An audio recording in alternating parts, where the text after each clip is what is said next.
আমি আজও কালও আমি ক্ষমতা পাবোই, এবং আমি আমার জায়গা আমি ফিরে পাবো, এবং তার সব ট্রাস্টের যা যা করে রেখেছে, তার পারিবারিক trust, Yunus foundation, Yunus trust, এরকম হাজার রকমের ট্রাস্ট করে করে টাকা রেখেছে, ওই সবগুলি বাতিল করে দিয়ে ওই গরিব মানুষকে সব দিয়ে দেওয়া হবে, গ্রামের মানুষকে সব আমরা দান করে দেব।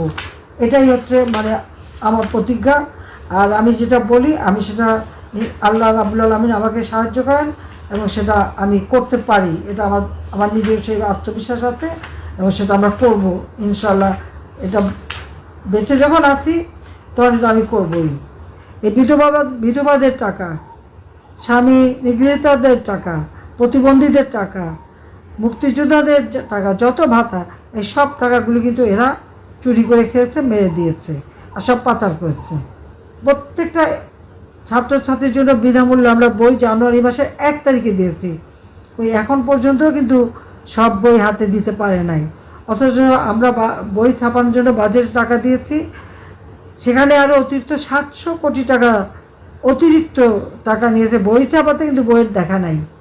টাকাগুলি গেল কোথায়, কার পকেটে গেল? তার বিরুদ্ধে তো দুর্নীতি দমন কমিশনের মামলা ছিল, সেই মামলা সে কন্টেস্ট করলো না, কারণ সে যে এতই সৎ থাকবে তত কন্টেস্ট করা উচিত ছিল। আর এখন তার সাথে তাদের যে সমন্বয়ক কয়টা আছে, তারা কত টাকা মালিক, এর পাই হিসাব আমরা নেব।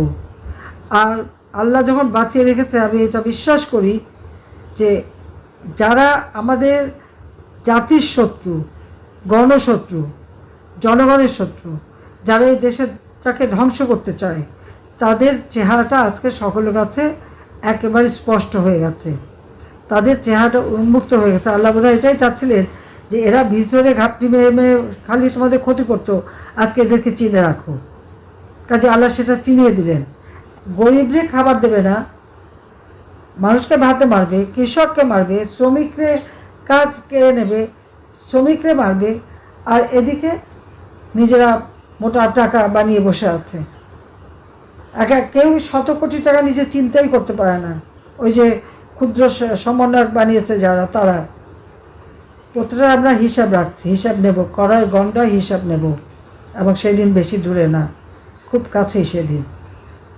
আর এমনি তো সম্রাটরা যেখানে যাচ্ছে সেখানে তো ধাওয়া খাচ্ছে সকলের সাথে চিটিং করার জন্য। কাজে এখন তো ওইভাবেই তৈরি করতে হবে, তৈরি হতে হবে। যারা আমাদের নেতা কর্মীকে হাত দিয়েছে, একটা করে ছাড়বো না। আর মামলাটা কোনো সীমা পরিসীমা নাই। প্রথমে দিল খুনের মামলা, এখন হচ্ছে দুর্নীতির মামলা। ঠিক আছে, আগে দুর্নীতি প্রমাণ করুক, এবং ওই টাকার হিসাব পাই করে আমি নেব। কয়দিন আর ক্ষমতা থাকবে?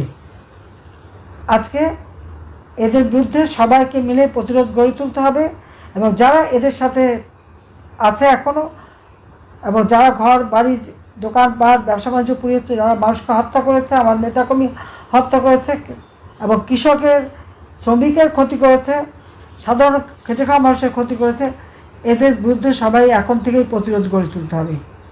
এখনই সময়। কেউ কারো হুকুমের অপেক্ষা রাখবে না। যে যেখানে আছে, সে যারা কাজ করছে সে সেখানেই নেতা। কোন নেতা কি বলবে না বলে ওটা আশা থাকলে হবে না। যে যেখানে আছো সে সেখানেই নেতা। কাজে তার দায়িত্ব নিজে পালন করবে, মানুষকে জনগণকে সাথে নিয়ে, আমাদের আর কেউ নাই, আমাদের আছে জনগণ। এই জনগণকে সাথে নিয়েই প্রতিটি জায়গায় ইচ্ছা মতো এদের শিক্ষা দিতে হবে। কাজে এটাই আমার নির্দেশ। হ্যাঁ, এখন আবার দল ভাঙারও চেষ্টা করছে। বা আওয়ামী লীগ ওরকম ভাঙলে কিছু হয় না, আওয়ামী লীগ হচ্ছে হীরার টুকরা, যত কাটে তত জলে।